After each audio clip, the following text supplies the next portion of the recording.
presentation.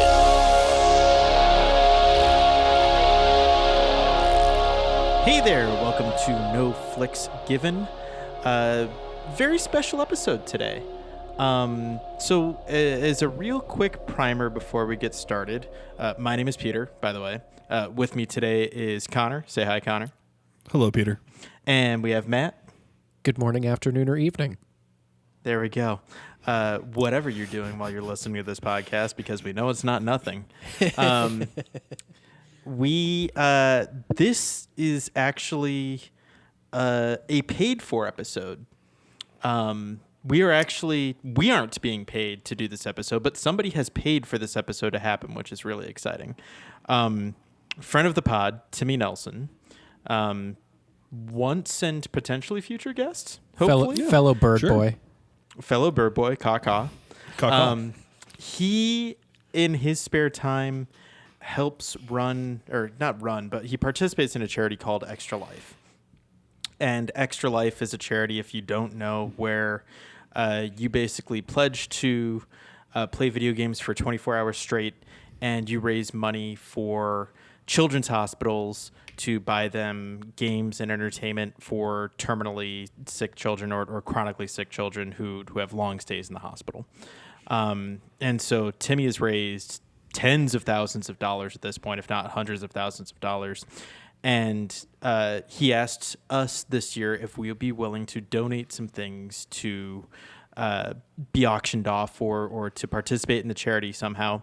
And so we offered up a couple things, and this episode is one of those things. We let somebody select an episode for us to cover, select a movie for us to cover and talk about during this episode. So this is a reward for a charity. Somebody paid money for us to do this, to help sick kids play video games. And that lovely individual's name is Natalie Wilson.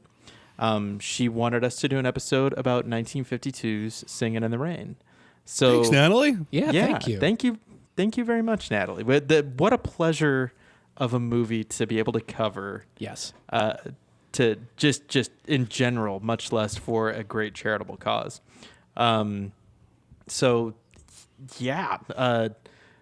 Matt, how do you feel about Singin' in the Rain?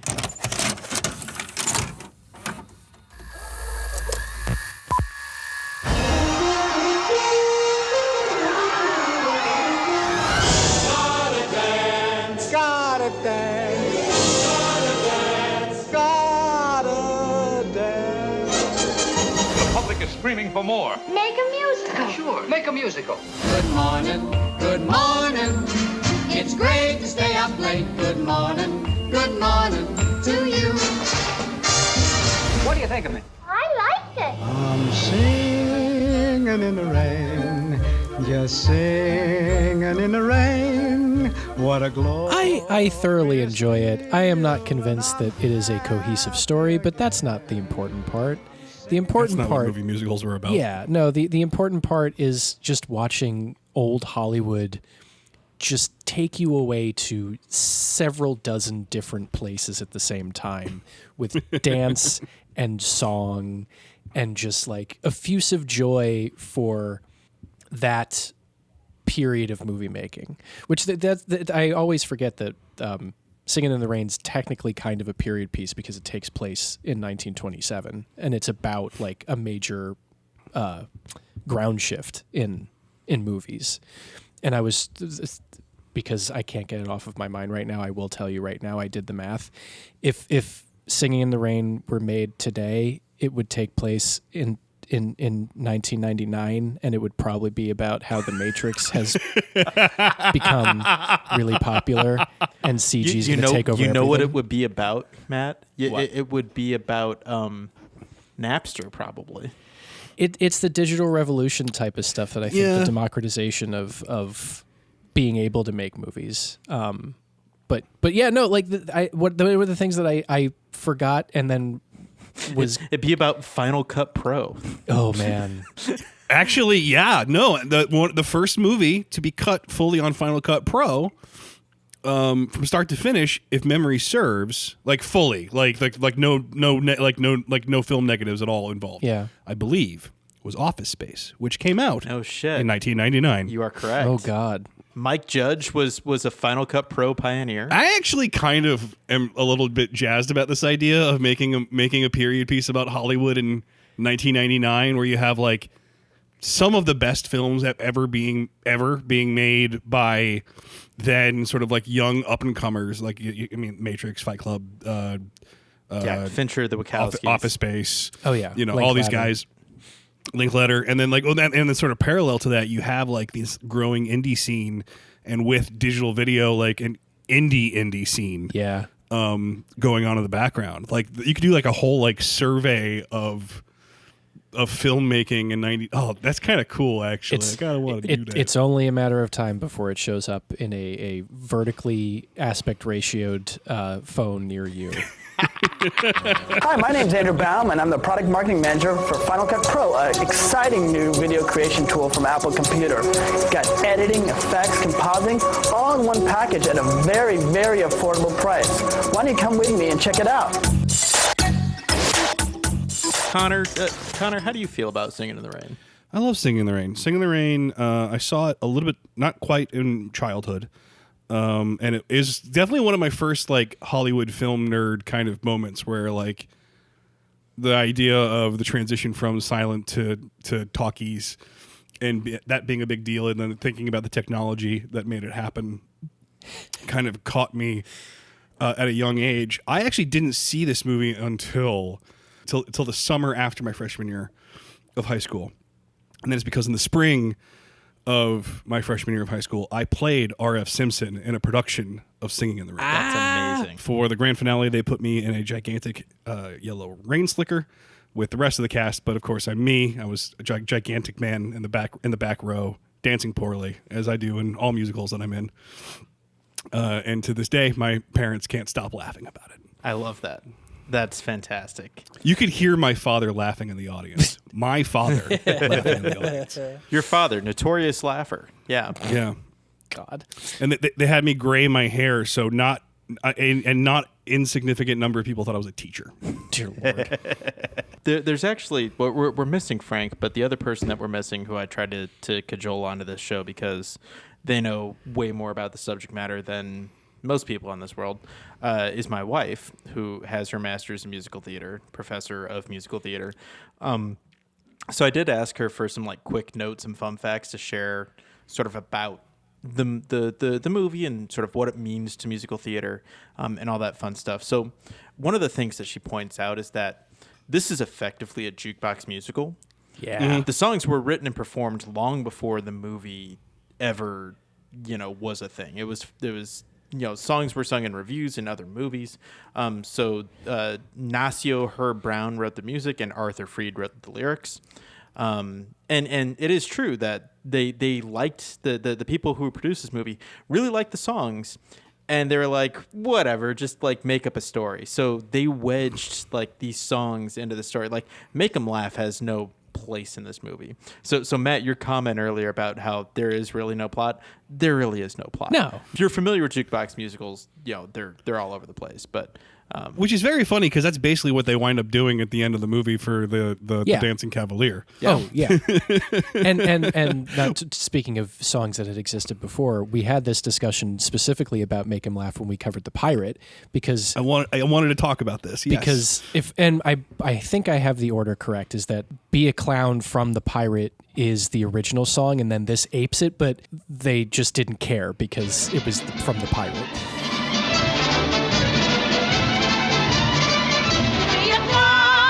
Be a clown, all the world loves a clown.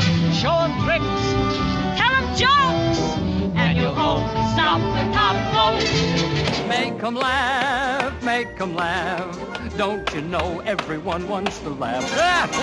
My dad said be an actor, my son, but be a comical one. They'll be standing in lines for those old honky-tonk monkey shines. Correct. Yeah, so here's a quote. So how Free could have written it in the first place and not realized is still a mystery. We have no idea, and we never brought it up with Arthur either before or after that day. It's fabulous, but the song's exactly like Be a Clown. I remember watching The Pirate, and because I had been in Singin' in the Rain, I had heard Make 'Em Laugh a billion times. Yeah. And thinking something was up. And doing the deep research to figure out what the hell was going on. Which, if you're confused about why we're talking about this, go back about a year and listen to our episode on The Pirate, which is a really fantastic episode. Also featuring Gene Kelly in a movie musical. Also, not much plot there, but man, are there some fun set pieces? You got a great ass, and you got your head all the way up it. When I think of asses, something comes out of me. I couldn't stop thinking today about the ending sequence with all of the old the lit Broadway theater lights in that one studio and just how oppressively hot it would have been with those types of bulbs. Yeah. Like you light a Christmas tree with old school bulbs for like 20 minutes and you can't touch it. And like they filled an entire black box with like just marquee after marquee and had people having to dance and sing all the way through it. And the magic trick of that shot, too. Just like the camera pulling all the way out, and it's just sort of him surrounded by black, and then then the lights start to come on one by one. It was the first time that's the first time in a long time that I have been wowed by cinema.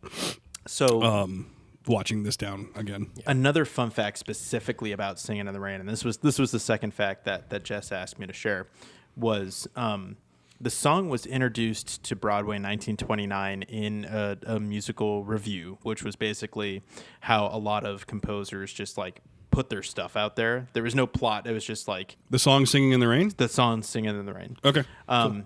And it was sung by Doris Eaton Travis. And Doris Eaton Travis is significant because she was the longest existing Ziegfeld girl. So she was a Ziegfeld girl forever, long past when most people stop being a Ziegfeld girl. So there you go, little fun fact there. How would you describe the plot of Singin' in the Rain to somebody if they haven't seen it? I think it's just the base concept of the introduction of the talkie movie creates friction in the established order of Hollywood, and they have to scramble to try to be ahead or at least at the curve, and hilarity ensues, which is, I know, my usual tagline, but that's kind of what happens. It's actually a really ripe subject matter because a lot of shit went down in that era when that transition took place, because like Hollywood wasn't that old, and it was still, I mean, like Los Angeles was kind of like still kind of like a 4-horse town at that point, and a lot of the technological stuff was coming out of New York, so you had a lot of people that had kind of just sort of like invented the film industry having to pivot really hard into like a super technical process. Yeah, you got to think MGM was founded in 1924. The Jazz Singer comes out in 27, 3 years later. Like, the amount of change from like 1920 to 1935 is really hard to understate. Even to 1940, there's a huge jump. It's pretty wild. And specifically the scene where Gene Kelly is getting laughed at for the "I love you, I love you, I love you" for the first talkie. That actually happened to a guy. Like, that's based on a real thing that actually happened to somebody. Like, he had been the most famous star of silent films, and his acting just came off completely wrong because it's a different style of acting when you're acting for sound. And I'm conflating this with Babylon because the same. Have you guys seen Babylon? I have not. No, I really need to see Babylon. Babylon's great. It's a great time at the movies. The plot is essentially the same. They basically went back and made like a gritty, more honest, more sort of like hyped up version of the same period of time. And at the end, not to spoil anything, but Brad Pitt sort of plays the same kind of character Gene Kelly's playing. And in that movie, when he gets laughed at, he goes in the bathroom and blows his brains out. Oh, cool. Spoiler. Yeah, it's funny having. I walked into Babylon having no idea what Babylon was about, but then having been in Singing in the Rain and spending so much time thinking about Singing in the Rain 24 years ago, my God, it was a captivating experience. Never want to see that Lockwood and Lamont again. Wasn't it awful? This is the worst picture ever made. I liked it. So Matt, maybe take us through a real quick history of why is this significant? Why is this particular time in Hollywood significant? Specifically because of it's the Roaring '20s, so the Depression hasn't hit yet. So we're showcasing opulence before anything else. But the fact of just kind of what we've been discussing of you have an entire industry that is based towards making film in a very specific way. There's a tracking shot that I love in this where you're walking through one soundstage and they're making 6 different movies because they don't have to worry about sound. That actually is a really cool detail, that they're all doing it at the exact same time, no regard of the noise, literally right next to each other, just out of frame. It's a really cool detail.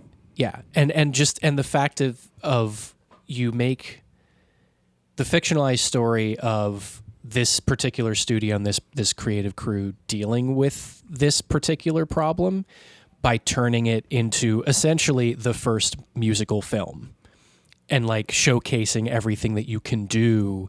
And because it's made in 1952, everything that you can do not only with sound and music and choreography, but color. Because beyond anything else, this movie is also an hour and 45-minute advertisement for Technicolor. Yeah, it sure is. Because there are very few costumes that are put in front of the camera in the 1927 films that would have really made sense without thinking about them in color. This is an era in Technicolor too, where they were just showing off weird, the color choices were absolutely insane. They would put purple next to green and orange just to show off that they could. Yeah. Well, the Dream Ballet sequence. That's what I'm thinking of. Holy smokes! First of all, that took up 2/3 of the budget of the whole movie. And the runtime. Yeah. But man, is that that is a movie unto itself. Just to let Gene Kelly just cook. Yeah. I in particular think of the sequence in the Dream Ballet with the woman that he's dancing with that long flowing piece of cloth that just goes off into infinity. Yeah. And how heavy that must have been to dance against. Yeah. It's an incredible visual image. And watching it turn through him and Yeah. around him. And the guys with the fans off screen that are sculpting the piece of cloth in real really time. cool. Yeah. Oh my God, that's some fucking Hollywood filmmaking right there, man. Yeah.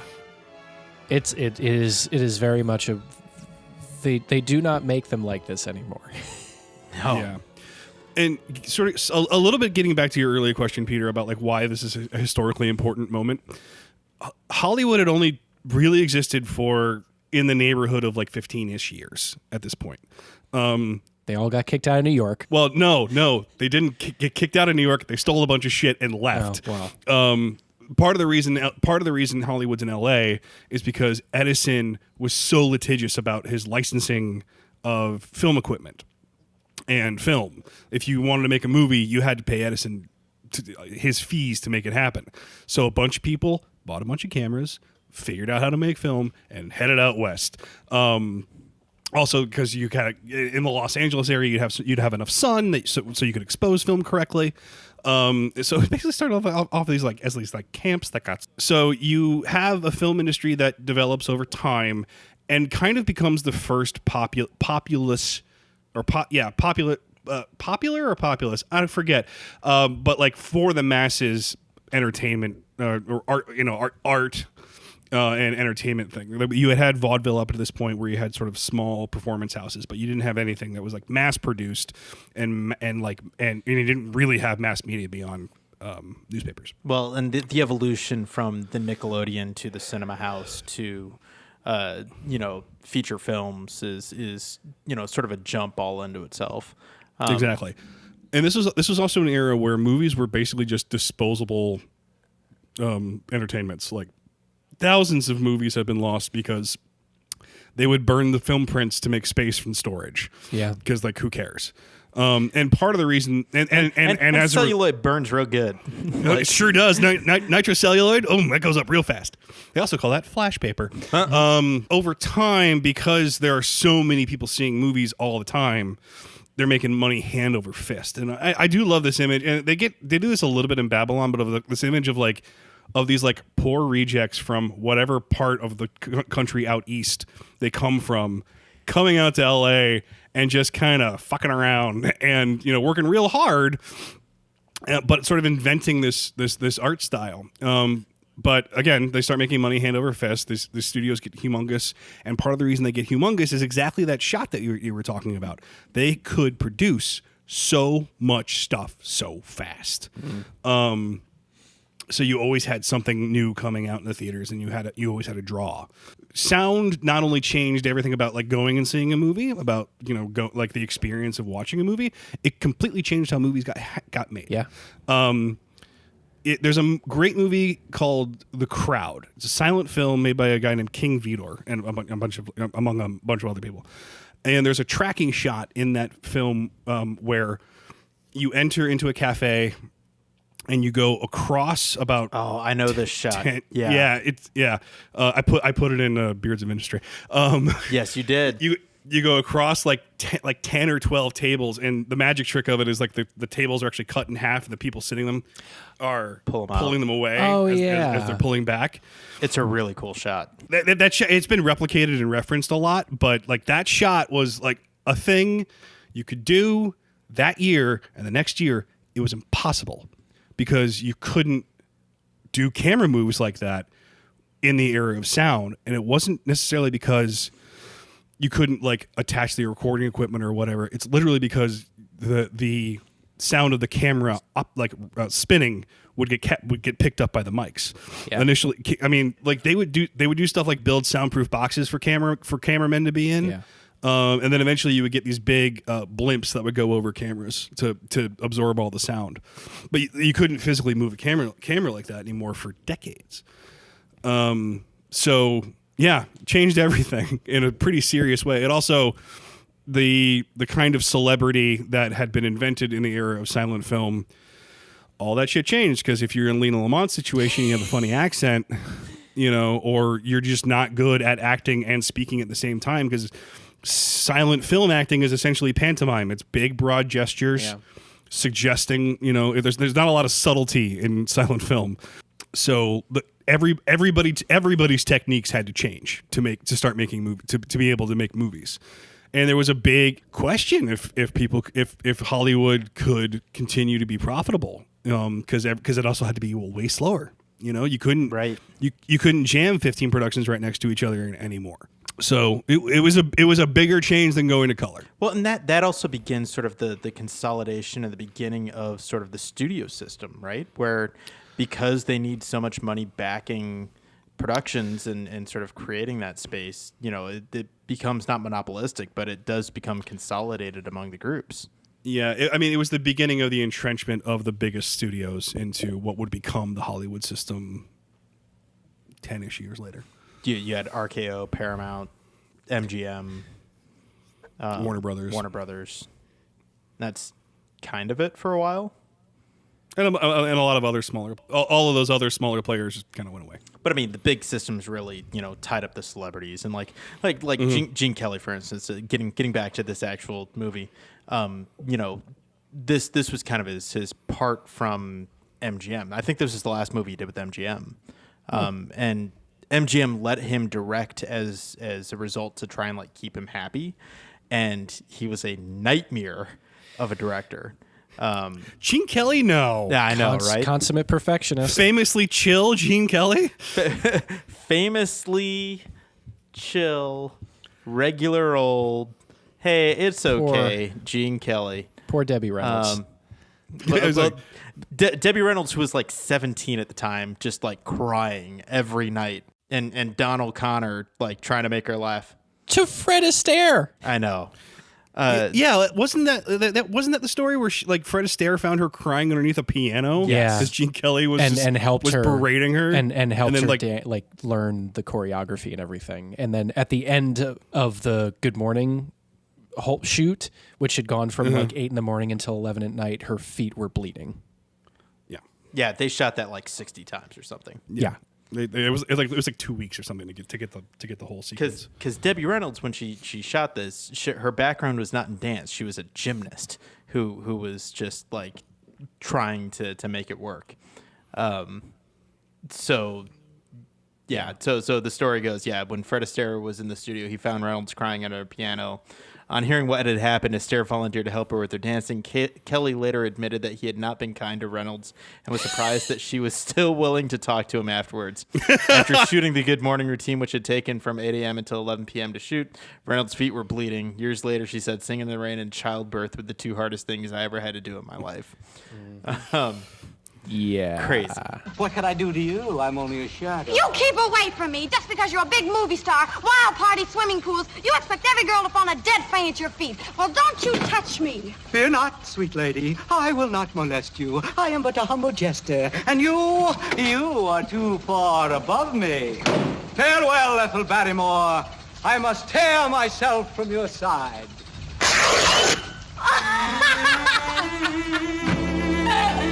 So Gene Kelly was not easy to work with as a director, is what we're generally saying. No. And, I mean, if you look at any movie that Kelly does, though, and what he produces, you understand sort of why he is the way he is. And I guess it is that question of, is it sort of that maniac instinct that breeds excellence? Or is he just an asshole? Yeah. Or is it a case of I'm not asking you to do anything that I wouldn't be doing myself. In fact, I am doing it. He did shoot the song "Singing in the Rain" with 104-degree fever. Yeah. I mean, he's on a whole other level of the type of movie star that we're discussing. This is before. All of this stuff would be unheard of today, and if it were heard of, there would be lawsuits. I mean, and the things that he is capable of doing with his body are just I want to say magic tricks, but that would be just that would be devaluing them because magic tricks are inherently fake, and while they are impressive, what Gene Kelly is doing is very much real. Yeah. And I mean, all of the choreography, all of the control that he has, and it comes with that perfectionist streak. But whoo boy, you got to make sure that everybody who's with you is along for the ride. Otherwise, it's going to be a bumpy fucking road. I would love to know how many times they shot "Make 'Em Laugh" because that to me is still the most impressive number in the whole movie. Mm-hmm.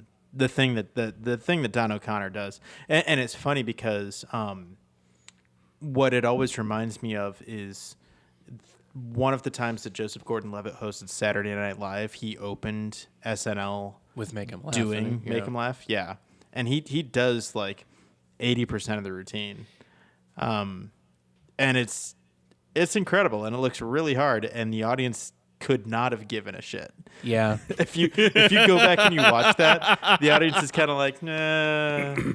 There's no standing ovation or anything. They're just it's okay. It's incredible. Yeah, he runs up the wall twice in one continuous take, just while singing and doing all of his other bullshit, and maintains perfect control and lands. I mean, Lord knows how many times they had to do it until he did it that way, but capturing that on film is just a feat.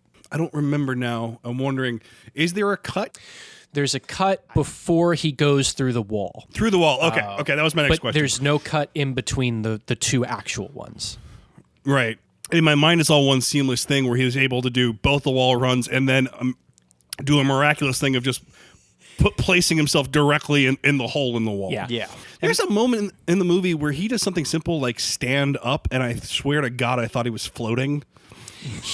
Speaking of people who do amazing things with their body in this movie, like he's on another level of existence as far as all of the slapstick, like just the control of everything that he's doing, and it's a much different wiry energy to it than Gene. So it's this great yin yang thing going on at the same time, and they complement each other really well. You see it during the diction coach scene a lot. Oh, Moses. Oh, Moses. yeah. Supposes, his toes are roses, but Moses supposes erroneously. A Mose is a Mose, a rose is a rose, a toes is a toes. Hoop-de-doo-de-doo. His like I'm just here to fuck around energy for the whole movie. Yeah. Doesn't change at all.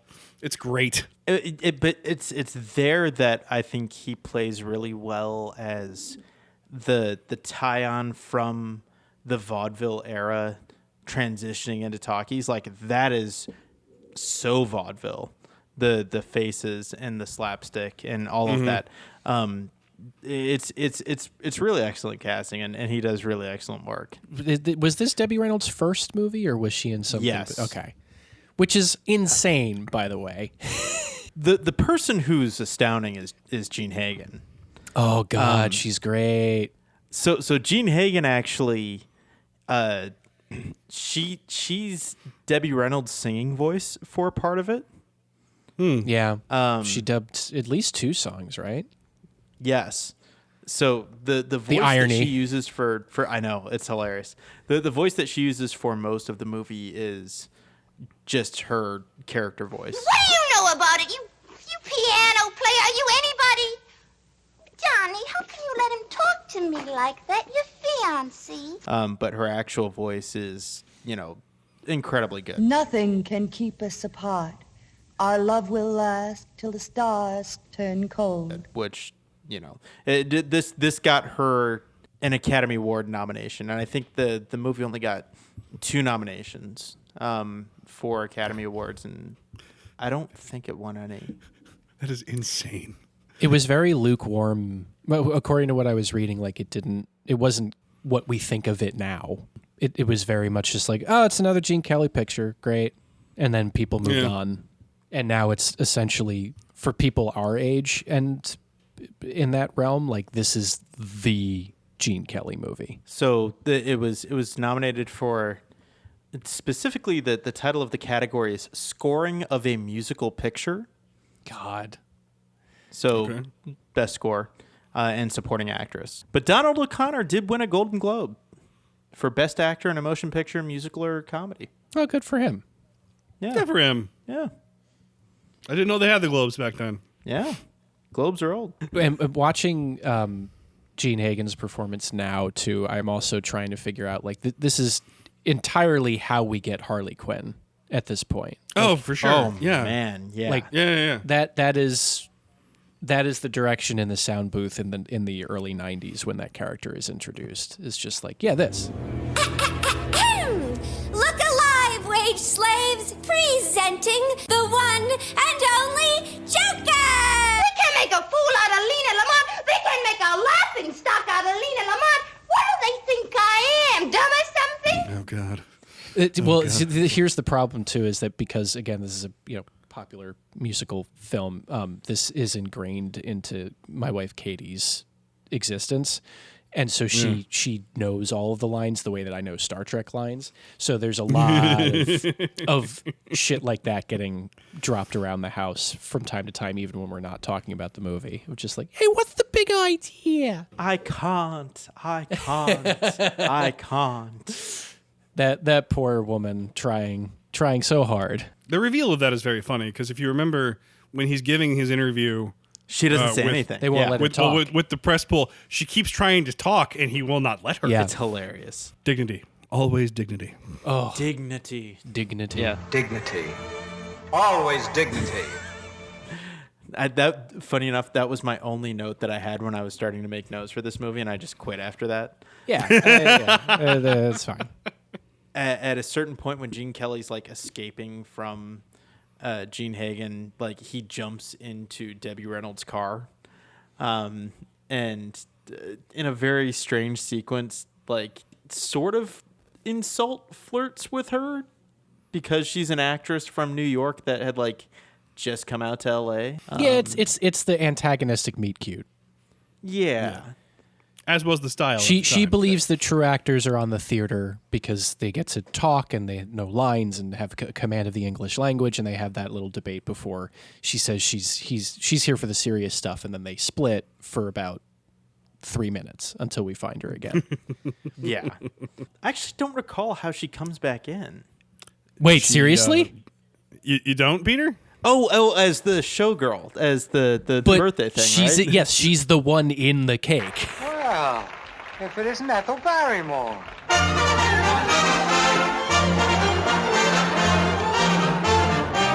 I do hope you're going to favor us with something special tonight. Please. Say, Hamlet's soliloquy, or the balcony scene from Romeo and Juliet. Oh, don't be shy. You make about the prettiest Juliet I've ever seen.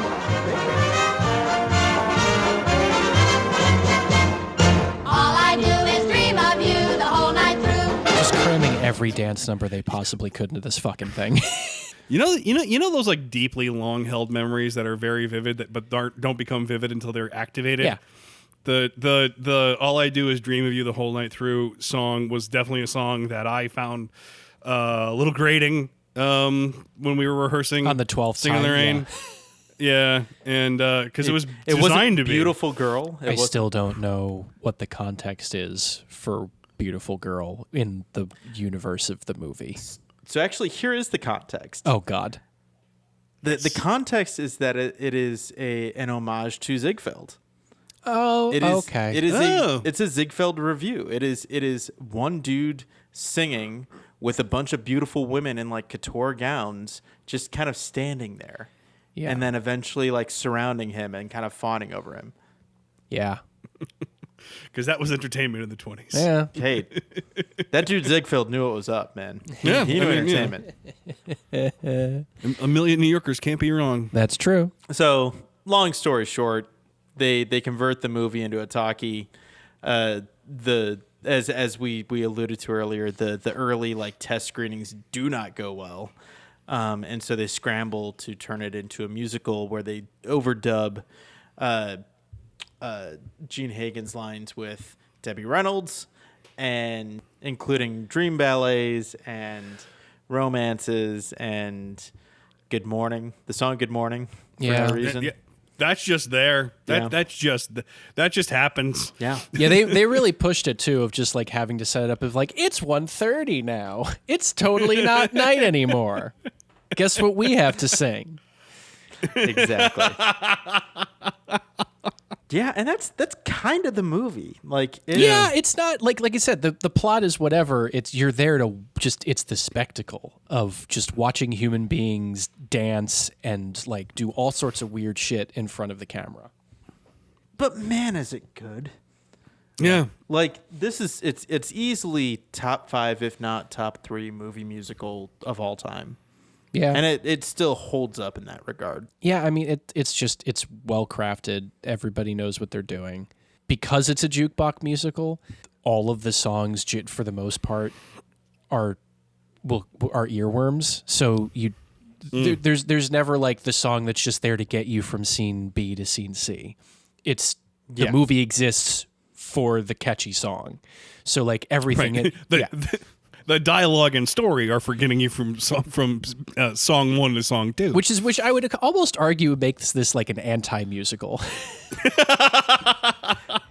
The music isn't really expressing anything about what the characters are going through. It's breaking all of the rules, but is a musical nonetheless. The general rule for musicals is that you sing when the emotion is too big to just be said. So in this case, you're kind of right. Like they don't actually sort of build on the motivation for the emotion to grow. It's just kind of like, hey, it's time to sing this song. Except for Singing in the Rain. Yes, Right. Singing in the Rain has a lot of motivation. Well, and you could argue that like the dream sequences, they have enough motivation. It's a pitch though. Like the whole the framing reference is just like, and I'm going to tell you that was like the whole thing is like. He's like, we're going to watch this Broadway kid in New York trying to make his way before he gets hit in the head with a sandbag. And then like you're watching, you're like, all right, he's the kid in Broadway trying to make it. And now he's in a sunset suspended by a woman, and I don't know what's happening anymore. And there's gangsters flipping large coins, and sure. Yeah. And there was Gotta dance,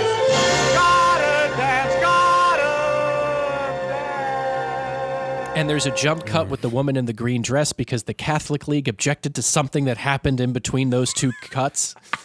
I forgot about that. Yeah, we're watching it, and I was like, oh, I visibly like jumped when I saw the cut because it snapped me out of it. I was like, something happened there. Either somebody fucked up a take or whatever.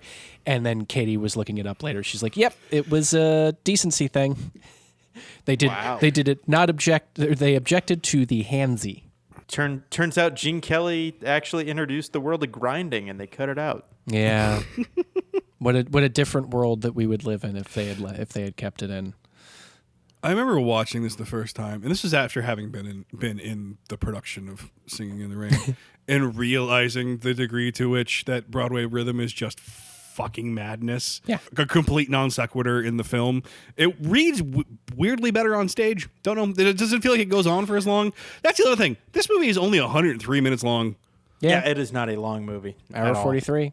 Yeah, hour 43, and like the Broadway rhythm section is like 20 minutes. Oh, at least. It's a big chunk of that runtime. The Broadway section is 20 minutes. The intro piece where we're watching the montage is got to be at least 10, 15 minutes. Like, yeah, the actual story itself is, again, just there as a vehicle for songs. I do like the Hollywood behind the scenes dynamic and the energy that our characters share between each other. There's something that I found extremely charming about R.F. Simpson, the studio head, getting in a huddle with Gene Kelly and Don O'Connor. Sensational. Cosmo, remind me to give you a raise. ORF. Yes? Give me a raise. So you know what other two movies this made me think of is Hail Caesar. Oh yeah. Yeah. Hail Caesar owes a lot to this movie. Yes, Hail Caesar is like a gritty retelling of this movie almost. The other movie is Mank. I don't know if you guys saw Mank. Mank is really good. Mank is about the creation, effectively, of Citizen Kane, but it does do a lot of sort of behind the scenes with the studio system and MGM and Warner Brothers and sort of like how the studio system sort of operated in actuality. So it's again it's kind of the gritty version of this movie, but still just as entertaining, just for different reasons. It's a cool piece of theater history that really does hold up. Yeah. No, very much so. Yeah, very very much so. Actually, not to spoil the ending of Babylon again, the movie Babylon ends with one of the main characters of the film who like was one of these guys that started as a PA and worked his way up to be like the head of the studio kind of thing, and then his life gets ruined and he has to skip town. Of course. And it ends with him in a theater in 1952 watching Singing in the Rain, being like, "Oh, it was all worth it." Oh God. And then it ends with a really pretentious montage. I was about very to mixed say, feelings. I've heard a lot about the montage at the end of Babylon, and that's like mostly what I've heard about the end of Babylon. I have a lot of mixed feelings about Babylon. I very much prefer the Singing in the Rain's tongue-in-cheek brand of Hollywood jerking itself off, as opposed to some of the more self-congratulatory, not even no, still self-masturbatory, but just like not nearly as like funny or lighthearted and self-deprecating. Yeah, I do appreciate that about this movie. Like there is an edge of Singing in the Rain where it's like Hollywood's dumb. It's full of dumb people with dumb problems and should not be taken seriously. Yeah, that side doesn't show as more anymore, or like.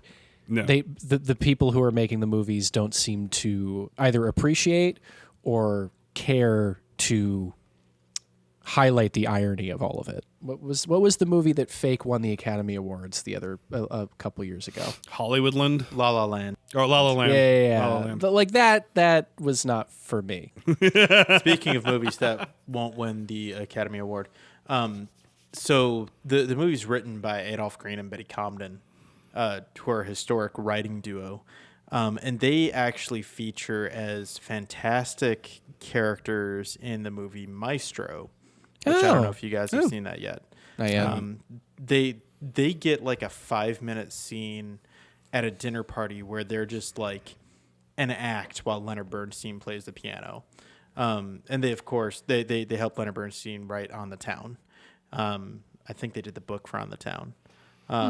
So kind of a cool little note there. It does harken back to a time when, especially in the realm of music and that genre and musicals, like the relationship between Broadway and Hollywood was different, but almost more symbiotic than parasitic, the way it kind of is now. Well, you had back then you had the star of stage, screen, and radio. Oh, man. And they all kind of had to do everything. The first triple threat. She can't act, she can't sing, and she can't dance. Oh God, what a clever movie this is too. Like it is easy to think of any given musical as sort of like a shallow entertainment, but again, like the and a lot of this is just sort of in the performance as well as the staging. But the way that they, especially Gene Kelly and Don O'Connor, sort of like express what they know without saying what they know is really like just with a look or like a turn away from camera is really just beautifully executed and adds a layer of cleverness to this movie that like functionally doesn't really need to be there. I think that's what makes Singing in the Rain special, is like it is kind of a smarter version of what could be a very sort of like shallow surface level exercise. There's the underlying current of like technically Gene Kelly's, we're going to change him a little bit from being a cad to, again, like finding love, but that's kind of secondary or even tertiary to what's really going on. Yeah, I mean, this was the first time I saw this was in a college film course for the history of film. Like, this is one of the movies that you should watch, like if you're talking about the history of movies, because not only is it a piece of movie history, it is chronicling another moment in movie history. I remember when the AFI like 100 years, 100 films list came out back in the late 90s. This was very near the top as one of the best films ever made. Yeah. And I think it's routinely still considered the best movie musical. I think if you just like narrow it down to musicals, I think this is still number one. Yeah, it's certainly the best one of these, where it's like very studio, like in the studio-y, the very set piecey, very much more about execution than it is about narrative. Yeah. Which is not to say that the narrative isn't interesting. It's just not the main concern. You're in this for the spectacle, which is fine. Yeah. But you also just you can't tell the history of movies without this movie. Yeah. Well, and it's a great jumping off point for so many other things in movie history about not just the plot points of like, the change from silent film to talkies, but just like Gene Kelly. Oh yeah, you've never heard of Gene Kelly? Let me tell you about Gene Kelly. Or like Debbie Reynolds. Oh, let me tell you about Debbie Reynolds. Do you know who her daughter is? Did you guys see the movie Cats Don't Dance? 1997 animated movie. No. I've seen the trailer for it. I don't even know if I've seen the trailer. So this movie was a staple in my house and might be the subject of an episode later down the line. But this movie is basically the animated anthropomorphic animal version of Singin' in the Rain. And it's wonderful, and more people should know about it. You can do anything. This spring, Turner Feature Animation introduces you to some new characters you'll love in a story that could only happen in the movies. It's about a cat named Danny. He's got a dream. He's going to Hollywood. Hollywood, where the streets are paved with gold. And the he's kitties ready never to grow. dance his way to the top. And what's funny is that Gene Kelly actually, he consulted on the film as a choreographer, even though it was all animated. Huh. And I believe he died right before the film was released in '97. Huh. So I think the Corridor Crew guys did an animation history thing on this as well. I think there's some cool animation technique. Scott Bakula plays the main character. Star Trek Scott Bakula. the guy who directed it, Mark Dindal, the movies he directed, Cats Don't Dance, Emperor's New Groove, and Chicken Little. I was about to say, I want to know what that guy's relationship with Disney is, and turns out not great. Yeah, no. I mean, he's in post-production for the new Garfield movie. So there you go, starring Chris Pratt. You hate to see, oh God. I didn't know that. Yeah, I was about to say you hate to see it, but you really do hate to see it, don't you? The voice cast of this movie is Chris Pratt, Sam L. Jackson, Hannah Waddingham, Ving Rhames, Nicholas Hoult, Cecily Strong, Harvey Guillen, Brett Goldstein, and Bowen Yang. Yeah, don't you see the danger, John, inherent in what you're doing here? You read what others had done, and you took the next step. You didn't earn the knowledge for yourselves, so you don't take any responsibility for it. You stood on the shoulders of geniuses to accomplish something as fast as you could, and before you even knew what you had, you patented it and packaged it and slapped it on a plastic lunchbox, and now you're selling it. You're selling it. So here's the thing. I'm never going to see this movie, but I feel like I am worse off for you making me aware that it does exist. And I mean, and there's there is one thing in saying, oh, they're making an animated Garfield movie. Yeah, they do that every once in a while. It's set to come out this May. You're welcome. And then the 1-2 punch of, and it stars Chris Pratt. Yep. Is just well, my first thought was like, oh, I guess Bill Murray's looking for another vacation home or something.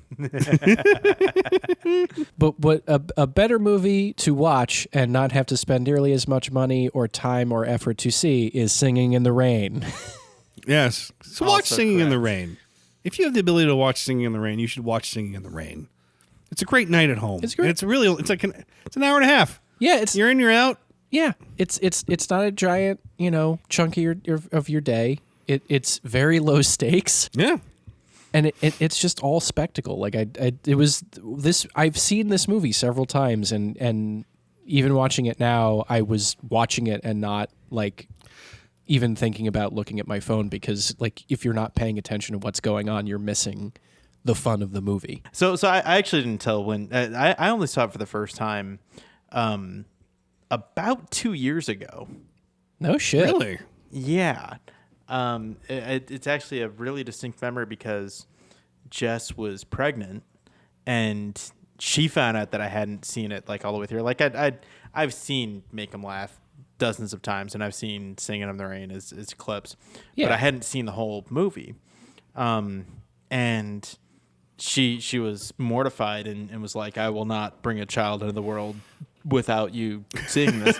My son's father cannot not have seen Singing in the Rain. Exactly. And I mean, I fell in love with it. Like, this is, to me, an ideal movie musical. Like, it's wonderful.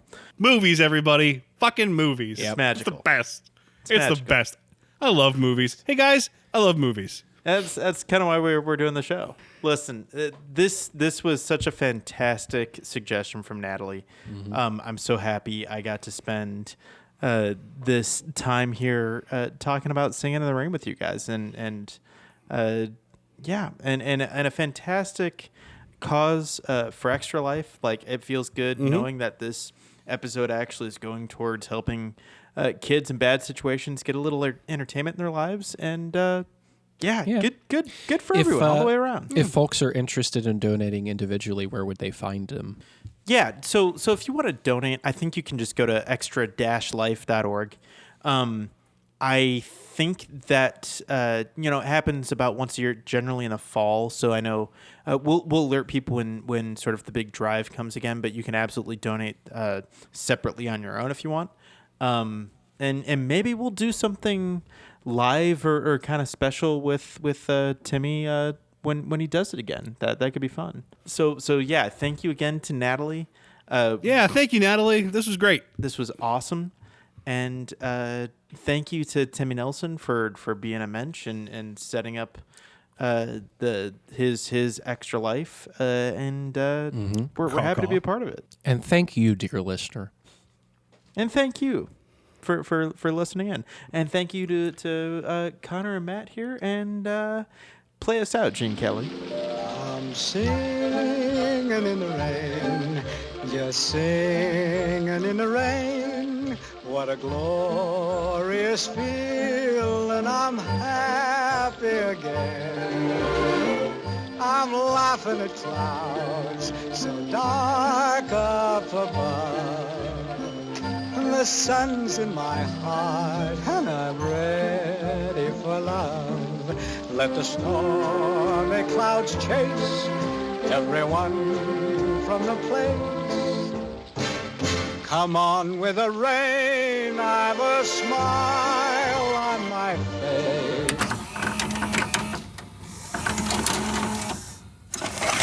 I'm singing in the rain, just singing in the rain. What a glorious feeling, I'm happy again. All right.